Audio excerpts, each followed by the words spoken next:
नमस्कार दोस्तों, स्वागत है आपका ISPCS एकेडमी में। और आज हम करेंगे प्रैक्टिस सेट 27। तो चलिए स्टार्ट करते हैं। यहाँ पे जो पहला क्वेश्चन है देख लेंगे। 1791 में ईस्ट इंडिया कंपनी के रेजिडेंट जोनाथन डंकन ने हिंदू और कानून के दर्शन के अध्ययन के लिए किस कॉलेज की स्थापना की? तो वह था संस्कृत कॉलेज की स्थापना की। 2 नंबर में देखेंगे, स्वामी विवेकानंद ने रामकृष्ण मिशन की स्थापना की। तो वह स्थापना की थी 1897 में। चलिए आगे बढ़ेंगे। 3 नंबर देखेंगे, 1632 में शुरू किया गया था और 1648 के अंत में पूरा हुआ। तो ये किस की बात कह रही है, किस मॉन्यूमेंट की बात हो रही है? तो ये हो रही है ताजमहल की बात। चलिए ठीक है। 4 नंबर देखेंगे, सिंधु घाटी सभ्यता की सबसे महत्वपूर्ण विशेषता क्या थी? तो सिंधु घाटी सभ्यता की जो सबसे महत्वपूर्ण विशेषता थी वह थी ईंट के बने भवन। चलिए 5 नंबर क्वेश्चन देखेंगे। और यदि आप चैनल पर नए हैं तो चैनल को ज़रूर सब्सक्राइब कीजिए और वीडियो को अंत तक देखिए। इसमें बहुत महत्वपूर्ण जानकारियां हैं आपकी जो 15-16 को पेट की परीक्षा होने वाली है, खासकर उसके लिए। तो 5 नंबर क्वेश्चन बोल रहा है कि अमीर खुसरो किस सम्राट के दरबार में एक प्रसिद्ध संगीतकार थे? तो इन्होंने कई सम्राटों का देखा है कार्यकाल। तो ये थे अलाउद्दीन खिलजी के। चलिए 6 नंबर में, पूना संधि पर हस्ताक्षर किस वर्ष किए गए थे? तो पूना संधि पर जो हस्ताक्षर हैं वो 1932 में किए गए थे।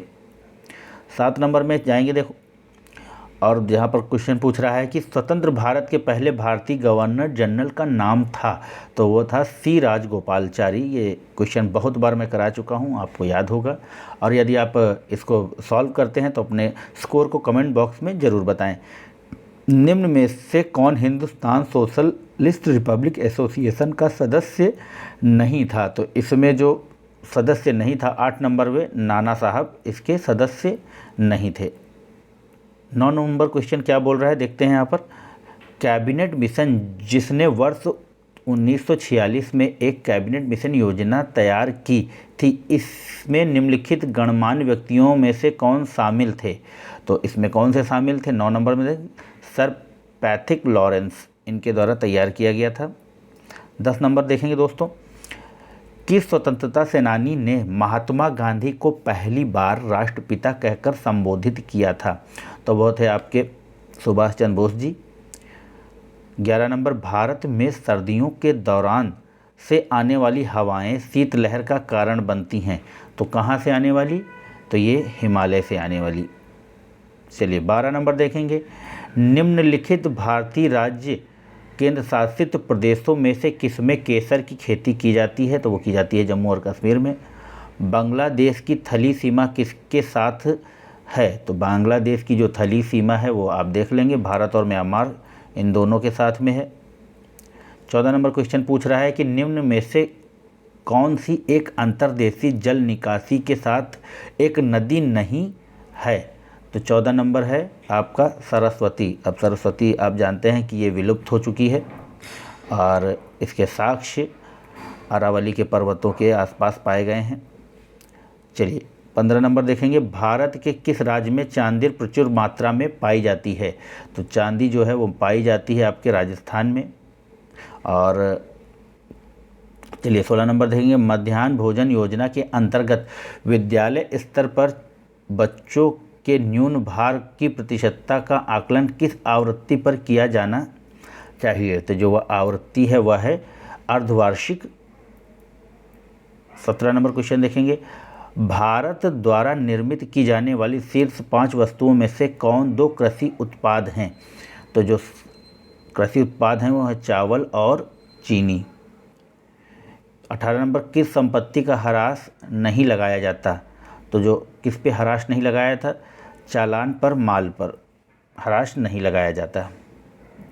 चलिए 19 नंबर देखेंगे, वर्ष 2011 की गणना के अनुसार भारत में वायुवृद्ध महिला नागरिकों की संख्या है। तो यहाँ वृद्ध महिला नागरिकों के बारे में, तो ये है 53 मिलियन। चलिए आगे बढ़ेंगे, निम्नलिखित में से कौन सा एक द्रव्यता अनुपात है? तो 20 में द्रव्यता अनुपात को बोलते हैं चालू अनुपात। भारतीय सुरक्षा बल के सर्वोच्च कमांडर कौन हैं? तो भारतीय सुरक्षा बल के जो सर्वोच्च कमांडर होते हैं, यहाँ पे रामनाथ कोविंद दिया है, मगर अब द्रौपदी मुर्मू को कहा जाएगा, क्योंकि जो भारत का राष्ट्रपति होता है वही एक्स ऑफियो भारतीय सुरक्षा बलों का सर्वोच्च कमांडर भी होता है। चलिए 22 नंबर देख लेंगे। द्विसदनी विधानसभा का तात्पर्य है, तो 22 नंबर में द्विसदनी विधानसभा का तात्पर्य है विधायकों को 2 अलग विधानसभाओं में बांटा जाता है। 23 नंबर, स्थायी अवधि के लिए सर्वोच्च न्यायालय के तदर्थ प्रमुख रूप से किसे नियुक्त किया जाता है? तो सर्वोच्च न्यायालय में तदर्थ जो पूछ रहा है, कल हमने पढ़ा था, तो उच्च न्यायालय का न्यायाधीश सर्वोच्च न्यायालय में एडॉक पर नियुक्त किया जाता है। चलिए 24 नंबर देखेंगे। संविधान के 96वें संशोधन का उद्देश्य है, तो इसका उद्देश्य ओडिशा के स्थान पर उड़िया शब्द का प्रयोग। चलिए 25 नंबर में देखेंगे। भारत के स्वाधीनता और बंधुता को शुरू करने का विचार किस देश से प्रेरित था? तो 25 नंबर का है वो है फ्रांस। चलिए 26 नंबर, एक कमरे में रखे हुए गमले में लगा पौधा प्रकाश की दिशा में मुड़ता है, इस गति को कहते हैं? तो इस गति को कहते हैं फोटोट्रोपिज्म।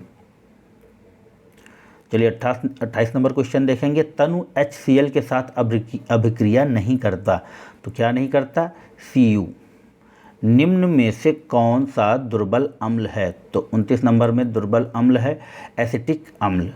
रुधिर का pH कितना होता है? तो इसका pH होता है 7.4। ये बहुत ही इम्पोर्टेंट क्वेश्चन है। चलिए आगे बढ़ेंगे और नेक्स्ट प्रैक्टिस सेट देखेंगे। उत्तर वैदिक काल में लोहे के साक्ष्य का उल्लेख सर्वप्रथम कहाँ से प्राप्त होता है? तो वह है अतरंजी खेड़ा से प्राप्त हुआ है। 2 नंबर क्वेश्चन, बौद्ध ग्रंथ त्रिपिटक के किस भाग में बुद्ध के धर्मोपदेश का उल्लेख मिलता है? तो यह सुक्त पिटक में मिलता है, धर्मोपदेश और विनय पिटक में मिलता है। जो बौद्ध मॉन्क हैं उनके आचरण और नियम के बारे में। चलिए 3 नंबर, लिंगायत किस संप्रदाय का अंग माना जाता है? तो लिंगायत माना जाता है शैव संप्रदाय का अंग। चलिए 4 नंबर, धर्मनिरपेक्ष साहित्य राजतरंगिणी की रचना किसने की? तो वह की थी कल्हड़ ने। मौर्य शासन काल के दौरान भू राजस्व की दर निर्धारित की गई थी, तो वह थी 1/6 भाग। 6 नंबर में देखेंगे। बंगाल विभाजन के विरोध में निम्न में से कब शोक दिवस मनाया गया? तो वह मनाया गया 16 अक्टूबर 1905 को। संजीवनी नामक पत्र की रचना किसने की? तो जो संजीवनी पत्र है वो है कृष्ण कुमार मित्र के द्वारा प्रकाशित किया जाता था। 8 नंबर देखेंगे। पहली बार स्वराज की मांग किसने की? तो पहली बार स्वराज की मांग दादा भाई नौरोजी ने की थी। कांग्रेस के 1906 के कलकत्ता अधिवेशन की अध्यक्षता किसने की? तो वह की थी दादा भाई नौरोजी ने। चलिए 10 नंबर देखेंगे। निम्न में से किसके नेतृत्व में 1906 में मुस्लिम लीग की स्थापना हुई? तो यह जो स्थापना हुई थी मुस्लिम लीग की, यह सलीमुल्लाह खां और आगा खां के नेतृत्व में हुई थी, तो इसका आंसर हो जाएगा ए और बी। चलिए 11 नंबर देखेंगे। भूपृष्ठ के कुल क्षेत्रफल का लगभग भाग भूमि है, तो कितना भाग भूमि है? तो ये करीब 30% भाग भूमि है और बाकी सब पानी। तो मित्रों अभ्यास करते रहिए, क्योंकि निरंतर अभ्यास ही सफलता की कुंजी है और कुछ नहीं है, सिर्फ प्रैक्टिस है जो आपको एसपेट के एग्ज़ाम में 99% सफलता दिला सकती है और 99 परसेंटाइल आपके आ सकते हैं। तो चलिए 12 नंबर देखेंगे और वीडियो को अंत तक जरूर देखा करिए। पृथ्वी की सतह की सबसे ऊपरी परत को कहते हैं? तो पृथ्वी की सतह की सबसे ऊपरी परत को कहते हैं परपाटी। चलिए 13 नंबर, पंजाब में बड़ी संख्या में अपलावन नहर हैं, इनमें जल कहाँ से आता है? तो इनमें जो जल आता है वह सतलज नदी से आता है। चलिए 14 नंबर, गैर पारंपरिक ऊर्जा के संदर्भ में OTE का अर्थ क्या है? तो OTE का अर्थ जो है वो है अन्य ऊष्मीय ऊर्जा। और आप लोग जब चैनल पर जाते हैं और आप वीडियो को देखते हैं, मैंने देखा है कि एनालिटिक्स में कि बहुत से लोग हैं जो बिना सब्सक्राइब किए हुए देख रहे हैं, तो आपसे गुजारिश है कि प्लीज़ चैनल को सब्सक्राइब करें और मेरा भी हौसला और मेरा भी मान सम्मान बढ़ने पाए। चलिए 15 नंबर में देखेंगे, पर्वतों की लगातार श्रृंखला कौन सी है जिसकी उत्पत्ति भारत की समुद्री सीमा के लगभग समांतर है? तो वह कौन सी सीमा है? वह है पश्चिमी घाट। यह है भारत, यह है पश्चिमी घाट और यह है पूर्वी घाट। चलिए, भारत में छुपी बेरोजगारी मुख्य रूप से किस क्षेत्र में है? तो जो छुपी हुई बेरोजगारी वह है कृषि क्षेत्र में, वहाँ पर लोग ज़्यादा हैं, काम कम है। चलिए, आपूर्ति पक्ष का अर्थशास्त्र किस पर अधिक जोर देता है? तो वह जोर देता है निर्माता पर। 18 नंबर, निम्नलिखित में से किस पुस्तक को समाजवाद की बाइबिल कहते हैं? तो 18 नंबर का जो सही होगा वो होगा दास कैपिटल, ये कार्ल मार्क्स के द्वारा लिखी गई थी। चलिए 19 नंबर, स्वर्ण जयंती शहरी रोजगार योजना का मुख्य उद्देश्य किस प्रकार के रोजगार के अवसर को उत्पन्न करना है? तो यह है शहरी क्षेत्रों में रोजगार और मजदूरी रोजगार दोनों। चलिए 20 नंबर में देखेंगे हम लोग, टैक्स आधार में वृद्धि के अनुरूप कर की दर बढ़ने को क्या कहा जाता है? तो जो 20 नंबर का यहाँ सही आंसर है प्रगतिशीली टैक्स, यह प्रोग्रेसिव टैक्स। चलिए 21 नंबर में जाएंगे, निम्नलिखित में से कौन सा न्यायिक आदेश उच्च न्यायालय या उच्चतम न्यायालय द्वारा किसी व्यक्ति को किसी सार्वजनिक कार्यालय पर अधिकार करने से रोकने के लिए किया जाता है? तो यह इसका आंसर होगा अधिकार परीक्षा। यह आर्टिकल 32 के तहत सर्वोच्च न्यायालय इस 5 तरह की रिटों को निकाल सकता है। चलिए 22 नंबर देखेंगे, भारतीय संविधान में कितने मौलिक अधिकार उल्लिखित हैं? तो भारतीय संविधान में 6 प्रकार के मौलिक अधिकारों का उल्लेख है। चलिए 23 नंबर, भारत के राष्ट्रपति को उनके कार्यकाल की समाप्ति से पूर्व महाभियोग करने के लिए किसकी अनुशंसा अनिवार्य है? तो यहाँ पर 23 नंबर में हो जाएगा संसद के दोनों सदनों की अनुशंसा अनिवार्य है। 24 नंबर क्वेश्चन देखेंगे और यहाँ लिखा है संसदीय स्वरूप की सरकार में। तो 24 नंबर का होगा संसदीय स्वरूप सरकार में क्या होता है? कार्यपालिका विधानमंडल के प्रति उत्तरदायी होती है। चलिए 25 नंबर जाएंगे, भारत के राष्ट्रपति के संबंध में निम्नलिखित में से कौन सा कथन सही है? तो यहाँ पर प्रत्येक आम चुनाव के पश्चात वह संसद के प्रथम सत्र को संबोधित करता है, यह कथन सही है। 26 नंबर क्वेश्चन देखेंगे, पृथ्वी के पलायन वेग की अपेक्षा कम वेग पर एक मिसाइल को लॉन्च करने के लिए कुल ऊर्जा होनी चाहिए? तो यहाँ पर कुल ऊर्जा होनी चाहिए 0। टेस्ला चुंबकीय की इकाई है, तो टेस्ला चुंबकीय की जो इकाई है वो है क्षेत्र। एल्युमिनियम का अयस्क है 28 नंबर में, एल्युमिनियम का अयस्क पूछ रहा है, तो 28 नंबर का जो सही आंसर होगा वो होगा बॉक्साइड। 29 नंबर में देखेंगे नाभिकीय बल है, तो नाभिकीय बल का जो सही आंसर है वह लघु पारासी आकर्षण बल। पुंकेसर अपने परागकोशों से और पत्तियों में से किसमें परस्पर मिले होते हैं? तो यह मिले होते हैं आपका यूफोबिएसी से। चलिए नेक्स्ट प्रैक्टिस सेट करेंगे और यहाँ पर पहला प्रश्न उसका दिया हुआ है कि गांधार और मथुरा शैली का विकास किसके शासनकाल में सर्वाधिक हुआ? तो आप जानते हैं यह कनिष्क के शासनकाल में हुआ। दक्षिण के चेर वंश का प्रतीक था, तो दक्षिण के चेर वंश का जो प्रतीक था और ये वो यहाँ पर था धनुष। चलिए 3 नंबर, महाबलीपुरम स्थित एकाश्म मंदिर यानी कि रथ मंदिर का निर्माण किसने करवाया था? तो वह निर्माण करवाया गया था नरसिंह वर्मन प्रथम द्वारा। 4 नंबर में लिखा है कि भारत पर आक्रमण की जानकारी किस पुस्तक से प्राप्त होती है? तो भारत पे आक्रमण की जो पुस्तक है वह तारीख़ फिरोज शाही है। चलिए 5 नंबर में देखेंगे, 1194 में चंदावर के युद्ध में मोहम्मद गौरी ने किसे पराजित किया था? तो वह पराजित किया था आपका जयचंद को। 6 नंबर, भारत में पुर्तगाली साम्राज्य का वास्तविक संस्थापक किसे माना जाता है? तो 6 नंबर का जो सही आंसर है वो है अल्बुकर्क को माना जाता है। 7 नंबर में लिखा है कि 1759 में वेदारा की लड़ाई किसके मध्य हुई थी? तो 7 नंबर में डच और अंग्रेज़ों के बीच में। भारत में रैयतवाड़ी बंदोबस्त की शुरुआत सर्वप्रथम कहाँ की गई? तो वह की गई थी तमिलनाडु में। 9 नंबर में लिखा है कि निम्नलिखित में से कौन सा सही सुमेल नहीं है? तो जो सही सुमेल है चुवार विद्रोह मध्य प्रदेश, यह सही सुमेल नहीं है। चलिए 10 नंबर देख लेंगे। 10 नंबर में है, यहाँ पर लिखा हुआ है कि निम्नलिखित में से किसने खिलाफत आंदोलन को प्रारंभ किया, नीचे दिए गए कूट से सही उत्तर का चयन कीजिए। तो 10 नंबर का जो यहाँ पर सही आंसर है तो एक है, यहाँ पर पहला हो जाएगा, और शकील अली और मोहम्मद अली ने खिलाफत आंदोलन की शुरुआत की। चलिए 11 नंबर देखेंगे, किस खाड़ी देश को मोतियों का द्वीप के नाम से भी जाना जाता है?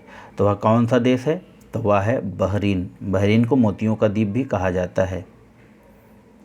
चलिए 12 नंबर, मध्य अफ्रीका में पाए जाने वाले उष्णकटिबंधीय घास के मैदानी भाग को क्या कहा जाता है? तो इसको कहा जाता है पाकलैंड। एल्युमिनियम अयस्क है, तो एल्युमिनियम किसका अयस्क है? वो है बॉक्साइट का। अभी हमने इससे पहले वाले प्रैक्टिस सेट में पढ़ चुके हैं हम इस बात को। फसलों का आवर्तन क्यों अनिवार्य है? क्योंकि मृदा की उर्वरता को बढ़ाया जाता है। और अभ्यास करते रहें मित्रों, निरंतर अभ्यास ही सफलता की कुंजी है। चलिए 15 नंबर, केरल किसकी खेती के लिए प्रसिद्ध है? तो जो केरल है वह, यहाँ पर नारियल भी होता है, काली मिर्च भी होती है और रबड़ भी होता है। चावल कम होता है, तो चावल पश्चिम बंगाल में होता है, और तो ये तीनों के लिए प्रसिद्ध है। तो इसका आंसर हो जाएगा डी। 16 नंबर में देखेंगे, किस दर पर भारतीय रिजर्व बैंक वाणिज्यिक बैंकों से धन उधार लेता है? तो जो 16 नंबर का सही आंसर है वह रिवर्स रेपो पर। चलिए 17 नंबर, आपूर्ति वक्र के साथ साथ चलने को कहते हैं? तो 17 नंबर का जो सही होता, आपूर्ति में विस्तार। चलिए 18 नंबर, निम्नलिखित में से किस परिस्थिति में मांग का नियम असफल हो जाता है? तो मांग का नियम असफल होता है आपका निम्न स्तरीय वस्तुओं में। चलिए 19 नंबर पर की आगे बढ़ेंगे। यहाँ पर एक टेबल दी हुई है, यहाँ पर लिखा है बाजार के प्रकार ये और विक्रेताओं और क्रेताओं की संख्या। तो यहाँ पर हमको इस टेबल को मिलाना है। तो यहाँ पर है अल्पाधिकार, कुछ बड़े विक्रेता तथा अत्यधिक क्रेता, ये ए का बी हो जाएगा। और लिखा है एकाधिकार, एक विक्रेता परंतु अधिक क्रेता, जैसे एकाधिकार हो रहा है जिसको मोनोपोली कहते हैं। जैसे रिलायंस जियो की धीरे धीरे बाज़ार में मोनोपोली हो जा रही, हर सब कोई अपना अपना नंबर उसमें पोर्ट करवाता जा रहा है, तो इसको एकाधिकार व्यापार कहते हैं। पूर्ण प्रतियोगिता, अत्यधिक विक्रेता तथा क्रेता, यहाँ पर जैसे बहुत सारे सर्विस प्रोवाइडर होते तो उनके बीच में प्रतिस्पर्धा होती, तो क्या होता, उसमें ग्राहकों को फ़ायदा मिलता है। तो चलिए इसका आंसर हो जाएगा ए।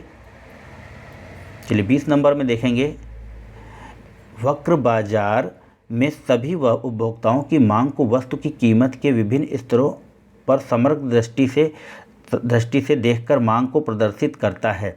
तो यहाँ पर 20 का आंसर होगा एक दिष्ट।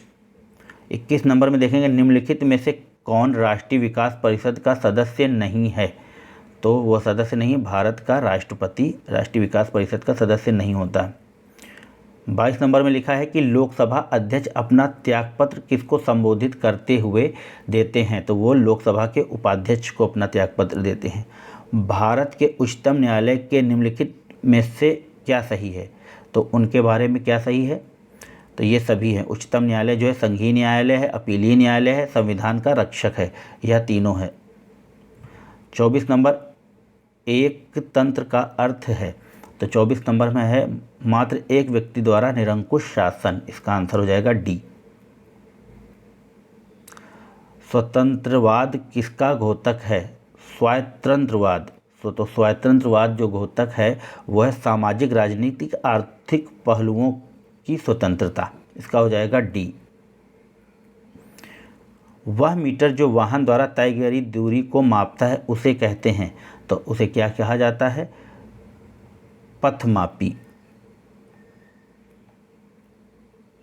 चलिए 27 नंबर क्वेश्चन की ओर बढ़ेंगे और यहाँ पर लिखा है कि गैलीलियो के गिरते शरीर के नियम को किस नाम से जाना जाता है? तो इसका जो सही आंसर है वह न्यूटन का प्रथम नियम। 28 नंबर, निम्नलिखित में से एक ठोस सॉल्व का एक उदाहरण है? तो 28 नंबर में सही आंसर होगा रंगीन रत्न या पत्थर। चलिए 29 नंबर। और जब आप इस वीडियो को देखेंगे तो आप इसको धीरे धीरे मत देखिएगा, डबल स्पीड पे ज़रूर देखिएगा, जिससे आपके समय की बर्बादी ना हो, क्योंकि समय से कीमती कुछ भी नहीं है। निम्नलिखित में से कौन सी धातु अपने चिन्ह से दर्शाया गया सामान्यतः बल्ब का तंतु या फिलामेंट बनाने के उपयोग होता है? तो यह 29 नंबर का जो आंसर होगा वो डी, डब्लू। 30 नंबर है, एकल कोशिकीय प्रणालियों में जीवन की समस्त जैविक क्रियाओं जैसे पाचन, श्वसन और जनन कितनी कोशिकाओं द्वारा किए जाते हैं? तो 30 नंबर का सही आंसर हो जाएगा 1। तो मित्रों, ये थे कुछ 90 महत्वपूर्ण प्रश्न। आशा है आपको पसंद आएंगे। तब तक के लिए जय हिंद, जय भारत, नमस्कार।